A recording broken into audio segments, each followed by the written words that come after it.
అవును, మోషే ఇవాల్టి మన విశ్వాస వీరుడు. దేవుని మనం నమ్మినప్పుడు దేవుని కొరకు గొప్ప కార్యాలు మనము చేయగలము. దేవుడు మన కొను ఎప్పుడు భద్రపరుస్తాడని మన యొక్క వాక్యం ఈ రోజున కీర్తనలు 37వ అధ్యాయము 40వ వచనము. అక్కడ ఏమని చెబుతున్నదంటే, దేవుడు మనకు సహాయం చేసేవాడు, రక్షించేవాడు ఉన్నాడు. భద్రత కొరకు ఆయన నమ్మవలసిన వారమైనాము. పిల్లలారా, గుర్తుంచుకుందాం, దేవుడు మనను కాచేవాడు. ఆయనను మనం ఎప్పుడు కూడా నమ్మవచ్చు. మీరు ఒకవేళ ఈ వ్యక్తి గురించి వినలేకపోవచ్చు, కానీ ఈ బ్లూ ఎయిర్ ఒక సూపర్ హీరో. ఆయన చాలా శబ్దాలను దూరం నుంచైనా కానీ, చిన్నదైనా కానీ వినగలడంట. అయితే మీకు తెలుసా ఆయన ఎవరు సృష్టించారో? ఆయన సృష్టించిన వాడు మార్వెల్. అయితే ఈ మార్వెల్ 4 ఏళ్ల పిల్లవాడు. అయితే అతనికి చెవి వినపడదంట, చెవిటివాడిగా ఉండేవాడు. వావ్! బ్లూ ఎయిర్ నాకు సమూయేలు గురించి గుర్తు చేస్తాను. సమూయేలు ఒక సాధారణమైనటువంటి అబ్బాయి. అయితే ఈ సాధారణమైన అబ్బాయి ప్రత్యేకించబడిన వాడిగా ఎలా మారాడు? సమూయేలు చిన్నవాడిగా ఉండగానే దేవుని సన్నిధిలో పెరిగాడు ఏలి అనే యాజకునితో. ఏలి చాలా గొప్ప వ్యక్తి, కానీ తన సొంత కుమారులే అతనికి విధేయత చూపించలేదు. కానీ వారు ఏ రకంగానూ సమూయేలు మీద తన ప్రభావాన్ని చూపలేదు. అయితే సమూయేలు ఎప్పుడు కూడా ఒక ప్రత్యేకించబడిన వాడిగానే ఎదిగాడు. ఆయన దేవుని కొరకు జీవిస్తూ చెడు కార్యాలను అసహించుకుంటూ తన యాజకుడు చెప్పిన మాటను వింటూ పెరిగాడు. అయితే ఒక రాత్రి ఒక అసాధారణమైన పని జరిగింది. ఏలి నిద్రిస్తూ ఉండగా సమూయేలుకు ఒక శబ్దం వినపడించింది. వెంటనే సమూయేలు లేచి, ఎవరు నన్ను పిలుస్తున్నారని, సమూయేలు అన్నారని వెంటనే ఏలి దగ్గరకు ఏలి అనుకొని వెళ్ళి ఏలిని అడిగాడు, నన్ను పిలిచావా అని. కానీ ఏలి అన్నాడు, నేను నిన్ను పిలవలేదు, వెళ్ళి పడుకో అన్నాడు. అప్పుడు సమూయేలు మళ్ళీ వెళ్ళి నిద్రపోతూ ఉన్నాడు. దేవుడు తనని పిలుస్తున్నాడని తెలుసుకోలేకపోయాడు. అయితే మళ్ళా నిద్రపోయినప్పుడు మళ్ళీ సామ్యూయేల్ అని దేవుడు పిలిచాడు. మళ్ళీ సామ్యూయేల్ లేచి, ఏలియా నన్ను పిలిచావా అని అడిగాడు. మళ్ళీ ఏలి అన్నాడు, లేదు, నేను నిన్ను పిలవలేదు, వెళ్ళి పడుకో అన్నాడు.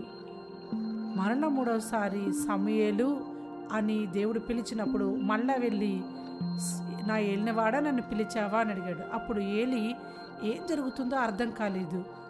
సడన్గా ఏలికి గుర్తొచ్చి అన్నాడు, ఏలి అన్నాడు కదా, సమూయేలు నువ్వు వెళ్ళి పడుకో, మళ్ళీ ఒకవేళ ఆ స్వరాన్ని విన్నట్లయితే, అవునై తండ్రి నేను వింటున్నాను అని చెప్పు. మళ్ళా సమూయేలు వెళ్ళి నిద్రపోతూ ఉన్నాడు. అప్పుడు దేవుడు మరలా పిలిచాడు, సామ్యూయేల్ సామ్యూయేల్. అప్పుడు సామ్యూయేల్ లేచి అన్నాడు కదా, ప్రభువా నేను వింటున్నాను, మాట్లాడు అన్నాడు. అక్కడ నుండి సమూయేలు దేవుని స్వరాన్ని వినడం ప్రారంభించాడు. ఆ తరువాత అతడు గొప్ప ప్రవక్త అయ్యాడు. తర్వాత కింగ్ సౌల్ను, దావీదు రాజును అభిషేకించిన వాడిగా చరిత్ర చెబుతూ ఉన్నది. సమూయేలు 7 సంవత్సరాలు ఉండగానే దేవుని యొక్క స్వరాన్ని విన్నాడు. సమూయేలు మన విశ్వాస వీరుడు, ఎందుకంటే అతనికి మనం వినబడినటువంటి స్వరాన్ని విన్నాడు. ఏం జరుగుతుందో మనకు అర్థం కాకపోయినా కానీ సమూయేలు తన చుట్టూ జరుగుతున్న దాన్ని పట్టించుకోక దేవుని యొక్క స్వరాన్ని విన్నాడు. ఇవాళ మన బైబిల్ మెమరీ వర్స్, నీవు నెమ్మదిగా ఉండి నేనే దేవుడిని తెలుసుకొను. కీర్తన 46:10. సమూయేలు దేవుణ్ణి విన్నాడు. పిల్లలు, సామ్యూయేలు జీవితం నుండి మనం నేర్చుకున్నాము. సామ్యూయేలు లాగా విని దేవుని యొక్క స్వరానికి విందాం. సమూయేలు 3 సంగతులు ఏవి నేర్చుకున్నాడు? మొదటిది, ఆయన ఎవరి స్వరాన్ని వినాలో నేర్చుకున్నాడు. సమూయేలు దేవుని స్వరాన్ని విన్నాడు, ఆయన అలాగే విన్నాడు. దేవుడు కొన్నిసార్లు మనతో ఎక్కువగా బైబిల్ని చదువుతున్నప్పుడు మాట్లాడతాడు. రెండవదిగా, సమూయేలు ఎలా దేవుని స్వరాన్ని వినాలో నేర్చుకున్నాడు. సమూయేలు దేవుని స్వరాన్ని వినడానికి వెయిట్ చేశాడు. మనం కూడా అలాగే చేయాలి. మన పనులన్నీ ప్రక్కన పెట్టి కొన్నిసార్లు దేవుని యొక్క స్వరాన్ని వినడానికి అలా చేయాలి. మూడవదిగా, సమూయేలు విన్న తర్వాత ఏం చేయాలో నేర్చుకున్నాడు. సమూయేలు విన్న వెంటనే దానికి రెస్పాండ్ అయ్యాడు. మనం కూడా అలాగే రెస్పాండ్ అవ్వాలి.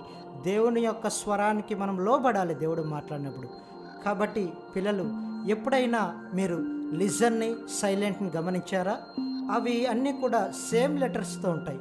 కాబట్టి పిల్లలు, ప్రతిరోజు కూడా దేవుని ఎదుట సైలెంట్గా ఉందాం, ఆయన యొక్క స్వరాన్ని విందాం. పిల్లలు, మీరు ఇంతకుముందు క్రాఫ్ట్ చీజ్ అనే దాని గురించి విన్నారా? అవును, ఇది ఒక మంచి స్టోరీ మీతో చెప్తా వినండి. 1874లో జేమ్స్ లూయిస్ క్రాఫ్ట్ అన్నది ఆంటారియో కెనడాలో పుట్టారు. ఆయన 18 ఏళ్ల వయసు ఉన్నప్పుడు ఫర్గసన్స్ గ్రోసరీలో ఒక ఉద్యోగానికి చేరాడు.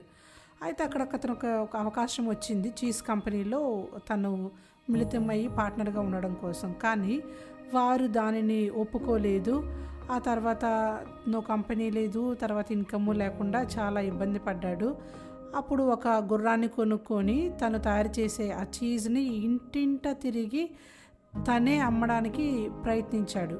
అయితే విజయం లేదు. అప్పుడు తన గుర్రమైన ప్యాడీతో మాట్లాడడం ప్రారంభించాడు. మీకు తెలుసా, క్రాఫ్ట్ ఒక మంచి క్రైస్తవుడు, కానీ అతను ఒక్కొక్కటి మర్చిపోయాడు.